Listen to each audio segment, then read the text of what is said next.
কেউ হাঁটতে পারে না, কেউ কথা বলতে পারে না। প্রতিবন্ধী 2 সন্তান নিয়ে বাঁচা একজন বাবার জন্য কতটা কষ্টের তা হয়তো না দেখলে বোঝা যাবে না। দুলাল ও তার স্ত্রী সেই কষ্ট নিয়েই বেঁচে আছে এখনো। প্রতিবন্ধী ছেলে মেয়েকে নিয়ে রাত দিন খেটে যাচ্ছেন তারা, তবুও চলছে অভাব আর চিকিৎসার সংকট। বলছি সিরাজগঞ্জ পৌর এলাকার শয়াদানগড়া খানপাড়া মহল্লার অটোরিকশা চালক দুলাল খানের পরিবারের কথা। দাদির দেওয়া জায়গায় একটি টিনের ঘর তুলে বাস করেন তারা। পূর্বে বাসের হেল্পারের কাজ করতেন, তেমন কাজ না থাকায় ভাড়ায় অটোরিকশা চালিয়ে দুলাল খান এখন এই অবুঝ 2টি সন্তানের মুখের আহার তুলে দিতে ব্যর্থ হচ্ছেন। প্রতিদিন যা রোজগার করেন তা দিয়েই তাদের সংসার চালানোই দুষ্কর। তার উপর দুজনের চিকিৎসার খরচ তো আছেই। তবে নিজের একটি গাড়ি হলে প্রতিবন্ধী ছেলে মেয়ের ওষুধ কিনে সংসারটা ভালোভাবে চালাতে পারতেন। আমি আগে বাস ডিপার্টমেন্টে ছিলাম, হেল্পারি করতাম। এখন ওটা ছেড়ে দিছি, ছেড়ে দেওয়ার পর অটো গাড়ি চালাইতেছি। চালানোর পর মনে করেন যে সংসার কোনো মধ্যে করে চলে, মানে ভাড়া গাড়ি চালাই আর কি। এখন সরকারের কাছে আমি চাই ছেলে মেয়ে ট্রিটমেন্ট করার জন্য যদি আমাকে একটা গাড়ি দিত, তাহলে মনে করেন ছেলে মেয়েকে নিয়ে আমি চলে পারতাম। নিয়তি তাদের 3টি সন্তান দিয়েছে, তবে 3 সন্তানই জন্ম থেকে শারীরিক, মানসিক, শ্রবণ ও বাক প্রতিবন্ধী।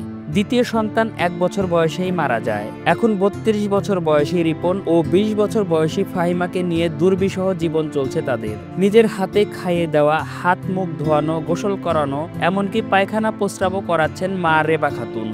ছেলে বয়স 32 বছর, মেয়ের বয়স 20 বছর। ছেলেটার ডায়াবেটিস, শরীরে পানি ধরছে, চিকিৎসা করতে পারতেছি না। এই হলো কথা, চিকিৎসা করতে পারতেছি না। এদের খাওয়াইতে হয়, হাত দিয়ে তুলে খাইতে পারে না।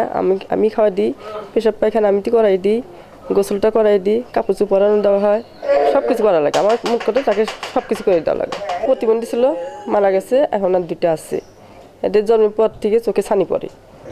এদের জন্মের পর থেকে চোখে ছানি পড়ে, 3 মাস পর পরে ছানি পড়ে। আর 5 বছর বয়সে হাঁটা শিখছে। 2 জনই 5 বছর বয়সে হাঁটা শিখছে। এখন আর হাঁটতে পারে না, 3 বছরটা হাঁটতে পারে না। হ্যাঁ, অনেক চিকিৎসা করতে হয়, মাসে অনেক টাকা লাগে চিকিৎসা করতে। সরকারের কাছে আমার এটাই আবেদন যে সরকার যেন চিকিৎসার জন্য কিছু করে। প্রতিবেশীরা বলেন এই পরিবারটি খুব কষ্টে জীবনযাপন করছে। সরকার আর বিত্তবানরা যদি সাহায্য করে তবে তাদের ছেলে মেয়েদের সুচিকিৎসা সম্ভব হবে। আর দুলাল খানকে যদি একটা অটোরিকশার ব্যবস্থা করে দেওয়া হয় তাহলে সংসারটাও একটু ভালোভাবে চলতে পারত। এখন তো বর্তমান অবস্থা ভালো না, কামাই কাজের অবস্থা ভালো না। মানে 400 টাকা জমা দিয়ে 200-300 টাকা টিকে, 300 টাকায় এক সংসার চলে না। 2টা ছেলে মেয়ে ডায়াবেটিক্স, এদের ওষুধ পানি অনেক লাগে।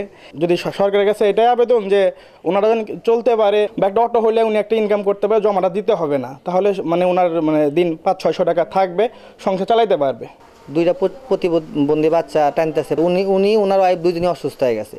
এমত অবস্থায় সরকারের কাছে এবং সমাজে যারা বিত্তবান আছে তাদের কাছে আকুল আবেদন এই যে আপনারা এই অসহায় পরিবারটির পাশে দাঁড়াবেন, ওদের ভালো যেন একটা চিকিৎসা হয়, আর ওর যে বাবা আছে সেই বাবার যেন একটা ভালো একটা কর্মের ব্যবস্থা হয়, এই আশা রাখছি।